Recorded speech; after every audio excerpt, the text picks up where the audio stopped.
Hi friends, this is Hari. Cinema bus அப்டேட்டில் ஒரு சூப்பர்வான ஒரு அப்டேட்டோட வந்திருக்குங்க. கொஞ்ச நேரத்துக்கு முன்னாடி சன் பிக்சர்ஸ் அஃபிஷியலாகவே இந்த ட்வீட் போட்டுட்டாங்க. ஸோ இன்னிலேருந்து ஹைதராபாத்தில் கூலி படத்தோடைய ஷூட்டிங் ஸ்டார்ட் ஆகுது. இது சம்மந்தமாக அவங்க அஃபிஷியலாக ஒரு போஸ்டரும் ரிலீஸ் பண்ணிட்டாங்க. ஷூட்டிங் ஸ்டார்ட்ஸ் ஃப்ரம் டுடே அப்படின்ற ஒரு டேக்லைனோட ஆரம்பிச்சிட்டாங்க. மேலே பார்த்தீங்கன்னாக்கா ஒரு சின்னதாக ஒரு கேப்ஷன் கொடுத்துருக்காங்க. சூப்பர் ஸ்டார் லோகி சம்பவம் லோடிங் கூலி ஷூட்டிங் ஸ்டார்ட்ஸ் டுடே அப்படின்னு நம்ம போட்டு ஃபயர் விட்டுருக்காங்க. சன் பிக்சர்ஸ் கிட்டேருந்து இப்போ அஃபிஷியலான ஒரு அனௌன்ஸ்மெண்ட்டும் வந்தாச்சு. ஸோ இதன் மூலியமாக நம்ம எல்லாருமே எதிர்பார்த்துருந்தா அந்த தருணம் ஸ்டார்ட் ஆகிடுச்சு அப்படி தான் சொல்லணும். ஸோ ஏற்கனவே நான் சொல்லியிருந்தது தான், கண்டிப்பாக சன் பிக்சர்ஸ் கிட்டேருந்து அஃபிஷியல் அனௌன்ஸ்மெண்ட் வரும். அதேமாதிரி ஒரு புது போஸ்டரோட கூட அவங்க வந்து ட்வீட் போட்டு கூட ஆரம்பிப்பாங்கன்னு சொன்னால் அதுதான் நடந்தது. ஆனால் எக்ஸ்ட்ராவாக நான் என்ன எதிர்பார்த்தேன்னா கேஸ்ட்டை பற்றின அப்டேட்ஸ் ஏதாவது வரும் அப்படின்னு நான் எதிர்பார்த்தேன். மேபி இன்னைக்கு ஈவினிங்லேருந்து கூட வரலாம். ஸோ வெயிட் பண்ணுவோம். ஸோ நமக்கு ஒரு சந்தோஷமான ஒரு தரம் ஒரு வழியாக வந்து பார்த்தீங்கன்னாக்கா கொஞ்சம் டிலே ஆனாலும் படம் சொன்னபடி ஷூட்டிங் ஸ்டார்ட் ஆயிடுச்சு.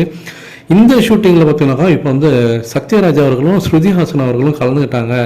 இந்த ஷூட்டிங் முதல் நாள்லேருந்து அவங்களும் இந்த ஷெடியூலில் வந்து இருப்பாங்க அப்படின்ற மாரி நியூஸ் வந்து எனக்கு நிலையில தான் இன்னைக்கு காலையில் ஸ்ருதிஹாசன் அவர்கள் பார்த்தீங்கன்னாக்கா அவங்க வந்து ஒரு ட்வீட், அதாவது ட்வீட்னு சொல்ல முடியாது, அவங்களோட இன்ஸ்டாகிராம் பக்கத்தில் அவங்களுடைய ஸ்டோரி பக்கத்தில் கூலின்ற ஹேஷ்டாக் போட்டு Day 1 அப்படின்ற மாதிரி போட்டிருக்காங்க. ஸோ இதன் மூலியமாக ஸ்ருதிஹாசன் கூலி படத்தோட ஷூட்டிங்கில் கலந்துட்டாங்க. இன்னையிலேருந்து அவங்க இருக்கிறாங்க ஷூட்டிங் ஸ்பாட்டில் அப்படின்றத அவங்கள உறுதிப்படுத்திட்டாங்க.